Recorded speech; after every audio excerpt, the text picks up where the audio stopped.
बचपन से सुनते आए हैं कि स्पेस यूनिवर्स की सबसे ठंडी जगह है, लेकिन अगर मैं कहूं कि ये बात पूरी तरह सच नहीं है।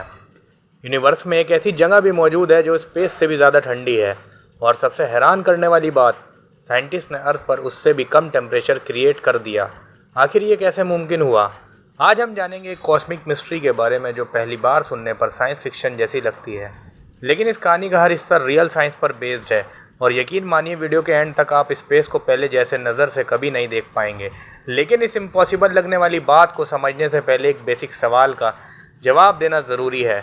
स्पेस असल में कितना ठंडा होता है? जब भी हम आउटर स्पेस के बारे में सोचते हैं, दिमाग में एक ही तस्वीर बनती है। चारों तरफ गहरा अंधेरा, ना हवा, ना आवाज़, ना कोई इंसान, और सिर्फ हद से ज़्यादा ठंड। और हॉनेस्टली ये बात काफ़ी हद तक सही भी है। स्पेस वाकई इतनी ठंडी है कि अगर उसका टेम्परेचर हम अर्थ पर एक्सपीरियंस करें तो उसकी कल्पना करना भी मुश्किल हो जाए। लेकिन यहाँ एक बहुत बड़ा मिसकंसेप्शन है। ज़्यादातर लोग सोचते हैं कि स्पेस का टेम्परेचर एब्सोल्यूट ज़ीरो होता है, यानी इतना ठंड जहाँ बिल्कुल भी हीट ना बची हो। लेकिन रियलिटी इससे थोड़ी अलग है। साइंस के हिसाब से पूरे यूनिवर्स का एक एवरेज बैकग्राउंड टेम्परेचर है जो लगभग 2.7 केल्विन, यानी करीब -270.45 डिग्री सेल्सियस होता है। सुनने में ये नंबर शायद बस एक फिगर लगे, लेकिन असल में ये इतना कम टेम्परेचर है कि अर्थ पर नेचुरली कहीं भी देखने को नहीं मिलता। अब सवाल ये उठता है कि अगर स्पेस में ना हीटर है, ना सन हर जगह पहुंचता है, ना हवा है, तो फिर ये थोड़ी सी हीट आती कहाँ से है? इसका जवाब हमें ले जाता है यूनिवर्स के जन्म तक। साइंस के मुताबिक लगभग 13.8 बिलियन साल पहले बिग बैंग हुआ था। उस वक्त पूरा यूनिवर्स अनइमेजिनेबली गर्म था। हर जगह सिर्फ एनर्जी ही एनर्जी थी। फिर धीरे धीरे यूनिवर्स एक्सपैंड होने लगा, और जैसे जैसे वो फैलता गया वैसे वैसे ठंडा होता गया। लेकिन उस शुरुआती एक्सप्लोजन की एक हल्की सी गर्माहट आज भी यूनिवर्स में बची हुई है। इसी बची हुई हीट को साइंटिस्ट कॉस्मिक माइक्रोवेव बैकग्राउंड यानी CMB कहते हैं। अगर आप किसी भी डायरेक्शन में टेलीस्कोप घुमाओ, आपको ये बैकग्राउंड रेडिएशन हर जगह मिलेगी। ये बिल्कुल उसी तरह है जैसे किसी पुरानी आग के बुझ जाने के बाद भी राख में हल्की सी गर्माहट बची रह जाती है। यानी स्पेस कभी भी पूरी तरह ठंडा नहीं होता, और इसी वजह से यूनिवर्स का एवरेज टेम्परेचर लगभग 2.7 केल्विन बना हुआ है। लेकिन यहाँ से कहानी एक ऐसा टर्न लेती है जो सारी एक्सपेक्टेशंस को उल्टा कर देती है। अगर पूरा यूनिवर्स 2.7 केल्विन पर है, तो फिर एक ऐसी जगह कैसे हो सकती है जो इससे भी ज़्यादा कोल्ड हो? इम्पॉसिबल लगता है, लेकिन एग्जैक्टली यही चीज़ साइंटिस्ट ने डिस्कवर की। उस जगह का नाम है बूमरैंग नेबुला। अब तक हमने देखी कि स्पेस का एवरेज टेम्परेचर 2.7 केल्विन होता है, लेकिन बूमरैंग नेबुला ने इस रूल को चैलेंज कर दिया। ये अर्थ से लगभग 5000 लाइट ईयर दूर सेंटूरियस कॉन्स्टेलेशन में मौजूद एक नेबुला है। नेबुला का मतलब होता है गैस और धूल का एक बड़ा बड़ा बादल। लेकिन बूमरैंग नेबुला किसी भी नॉर्मल नेबुला जैसा नहीं है।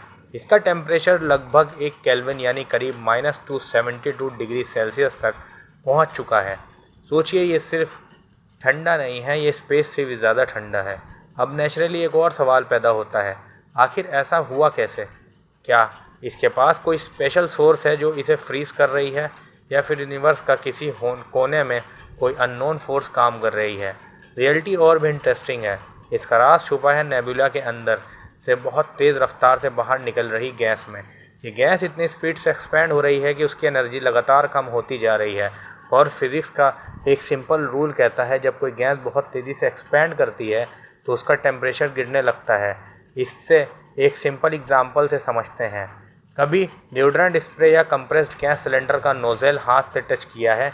स्प्रे करते ही वो ठंडा लगने लगता है। क्यों? क्योंकि गैस प्रेशर से बाहर निकलती है, अचानक एक्सपैंड करती है। एक्सपेंशन के दौरान उसकी एनर्जी कम हो जाती है और वो ठंडी पड़ जाती है। बूमरैंग नेबुला में भी कुछ ऐसा ही हो रहा है, बस फ़र्क सिर्फ स्केल का है। यहाँ एक छोटा स्प्रे कैन नहीं, बल्कि हज़ारों करोड़ किलोमीटर तक फैला हुआ गैस का एक जेंट क्लाउड एक्सपैंड हो रहा है। और यह इसी एक्सपेंशन ने उसका टेम्परेचर इतना गिरा दिया कि वो यूनिवर्स के एवरेज बैकग्राउंड टेम्परेचर से भी नीचे पहुंच गया। ये डिस्कवरी सुनने के बाद एक बात समझ आती है, कभी कभी नेचर खुद ऐसे रिकॉर्ड्स बना देती है जिन्हें देखकर साइंटिस्ट भी हैरान रह जाते हैं। लेकिन कहानी अभी तक ख़त्म नहीं हुई है, क्योंकि जो काम नेचर ने किया उससे भी एक कदम आगे इंसान चला गया।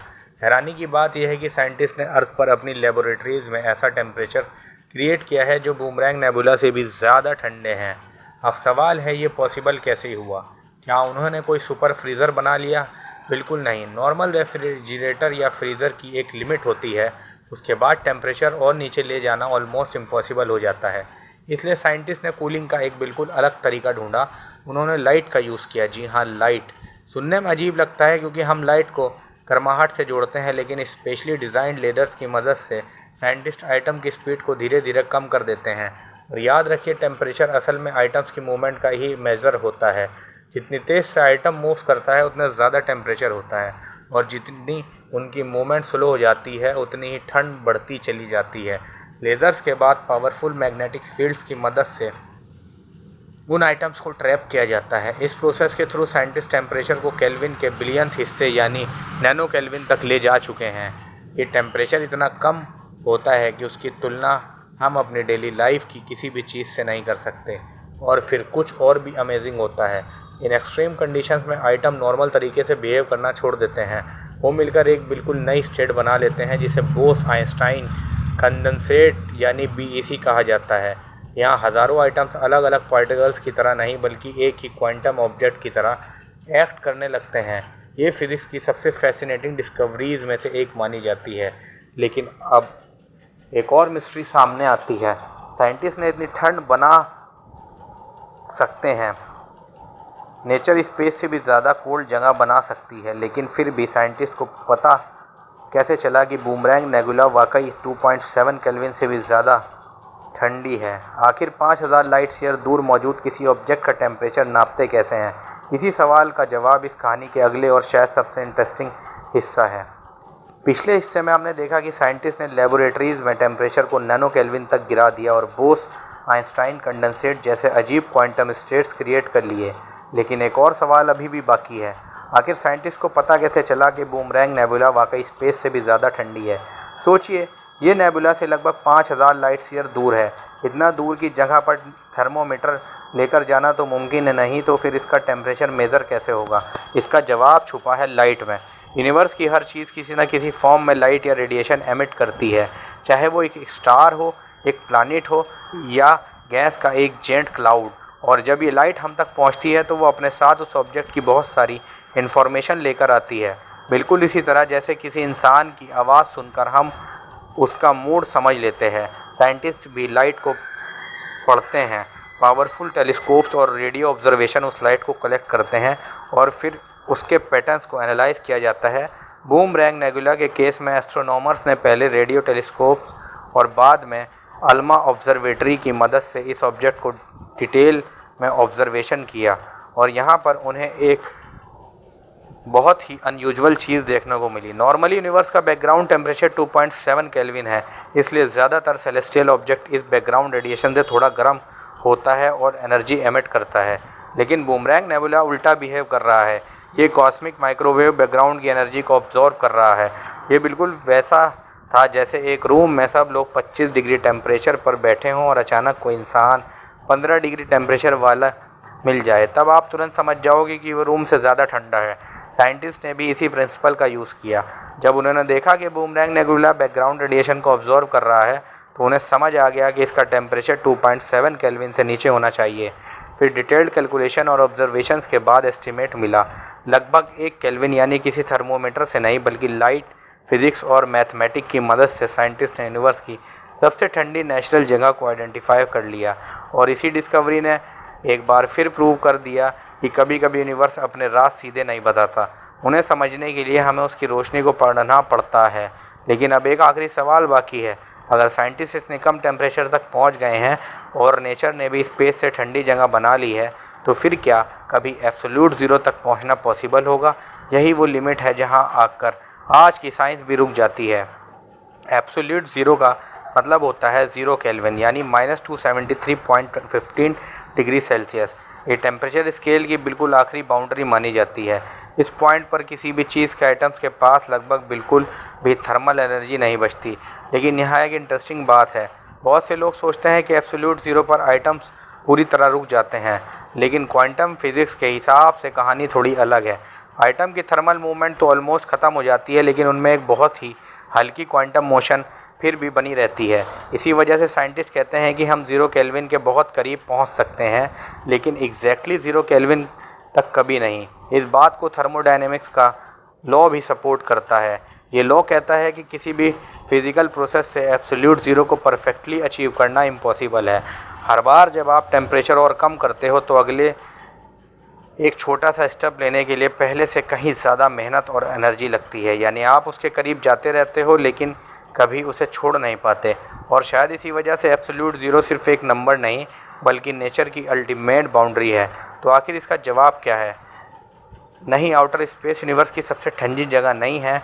स्पेस का एवरेज टेम्परेचर लगभग 2.7 केल्विन होता है, लेकिन बूमरैंग नेबुला अपनी रैपिडली एक्सपेंडिंग गैस की वजह से करीब 1 केल्विन तक ठंडा हो चुका है। और अगर लेबोरेटरीज़ की बात करें तो साइंटिस्ट ने लेज़र कूलिंग और क्वांटम फिज़िक्स की मदद से इसे भी टेम्परेचर्स क्रिएट कर लिया है।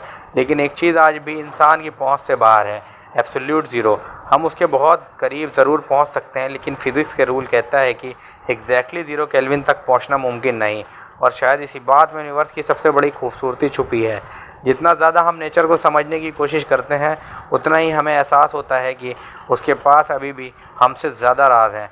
तो अगली बार जब कोई कहे कि स्पेस यूनिवर्स की सबसे ठंडी जगह है, तो आप मुस्कुरा कर कह सकते हैं, नहीं, कहानी उससे भी ज़्यादा इंटरेस्टिंग है। मैं हूं प्रोफेसर स्पेस। मिलते हैं अगली वीडियो में।